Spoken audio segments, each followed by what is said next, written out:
drum major for justice, a man who worked for nonviolence. There he stood laying with a hole blown through his jaw, a hole that went all the way through his neck. Violence began to ensue. Hope seemed to fade away, and all of a sudden anger began to come up. Dr. King was gone, and we had to ask what was going to happen. Not only what was going to happen as African Americans pondered their future, but what was going to happen. It was a dark time then. Somebody saw and felt themselves stumbling through the night, wondering what the next move was going to be, wondering which direction we were going to turn, wondering how God was going to pull us out from everlasting to everlasting. It was a dark time then, but brothers and sisters, I stopped by to tell you, for some folks, it's still a dark time now.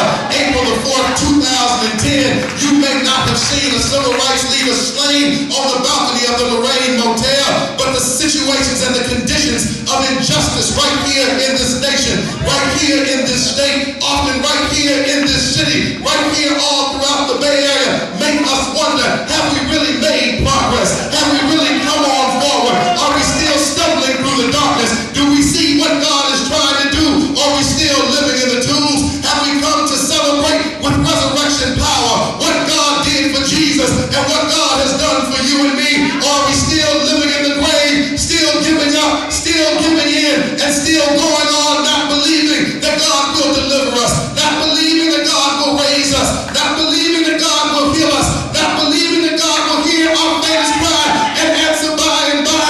I need some folk this morning, I need some folk this afternoon that are willing to see amidst the darkness, see amidst the pain, see amidst the injustice, see God's hope, see God's mercy, see God's deliverance. I don't care even if brothers are stuck in San Quentin. I don't care even if AIDS cases keep rising among black women. We still have to see in the darkness. We still have to see beyond the clouds. We still have to see beyond the fog that God will open some graves.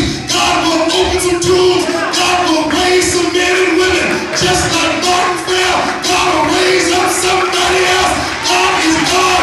God is still on the throne. It's Resurrection Sunday. Are we going to live like we're dead? Or are we going to step up out the grave? Step up out the tomb? Are we going to run on and see what the end might be? Hallelujah, somebody. It's Resurrection Sunday. I didn't feel like preaching today, but when God gets down in my heart, when His power gets down in my soul, I don't care what burdens I have. I don't care what problems may be going on. I don't care who's going to listen or not. I'm going to praise His name. I'm going to lift His name. I'm going to thank God. I'm going to praise God. Hallelujah, somebody. I can see in the darkness. I can see the light. I can see God coming for me.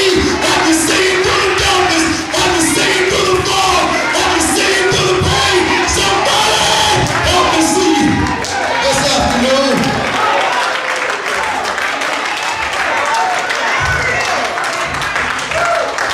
Dr. James Cone, in referencing the last year of Dr. King's life, in his book Martin and Malcolm in America, he began to talk about how Dr. King had to undergo a great transformation in his thought. He began talking about how in that last year of his life, Dr. King was not worried so much about how some other leaders of the civil rights movement began to oppose him. He wasn't worried so much about what white folk or black folk or brown folk or yellow folk were doing or saying about him. He wasn't worried about the FBI and the CIA tapping his phone, going on into his private life. But he began to ponder in the last year of his life about the state of the world that we were living in. Somebody needs to be pondering about the state of the world today. Somebody needs to be wondering, if we claim to be a resurrected people, if we came to serve a resurrected Lord, then why don't we walk boldly in resurrection power? Why do we still stay stuck in the grave, still stay stuck in the tomb? I'm not talking about rolling hills. No, no, no. I'm not talking about the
the darkness. Dr. Cone said Martin had arrived at a place. He had arrived at a place where he didn't have to worry about any of that other stuff, because he came to understand that his journey was not about what folks said about him. His travels and his mission and his ministry wasn't about what folks wrote about him. It wasn't about who supported him and who didn't. But it was his belief that his mission was to carry out the will of God in season and out of season, even if that meant he was going to lose his own life. That's why I like the resurrection message. That's why I love the way my Savior lays it down, because he knew a long time before he made it to the Garden of Gethsemane, knew a long time before he climbed Golgotha's hill, that he had a mission from the Father. He had a mission from his Creator. He had a mission to go on and do God's will. Let me tell you something, church. Some of y'all came to Easter, and I may not see you again till next year. But if you take one thing away with you, let me tell you, loving God and serving God doesn't mean that you're going to have an easy life. I've got to testify today, when the going gets tough, the tough get going.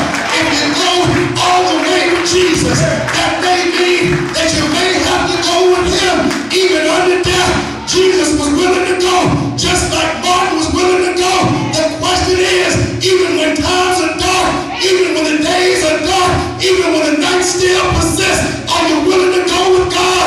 Are you willing to go with God all the way through the cross, all the way through the grave, all the way through the crucifixion? But after that, God will reach down, God will stoop down, God will lean over, God will reach back and touch your grave, God will touch your tomb, God will lift you up and lift you on, that you might run on and see what the end might be. I'm not afraid. When I was a little boy, I used to hate to sleep with the lights off. I couldn't stand the darkness. I'd always have to have the light in the hallway or a little night light by my bed. As I got older, I realized that I didn't need to be in a dark room to find myself stumbling through the darkness. I didn't need to be wrapped up in some sheets in my bed. Life put some crosses on my back. Life took me through some times. I stumbled and fell through the darkness. But the light of God, the light of God, the light of God has led me on. And I'm so glad, I'm so glad of his resurrection power. Don't stumble in the darkness. Find your way. See what God has in store, even if you have to face death along the way. That's why I'm reminded that Mary Magdalene, the Bible said, early on the first day of the week, she came to the tomb while it was still dark. She hadn't waited for the sun to shine, but she came while it was still dark.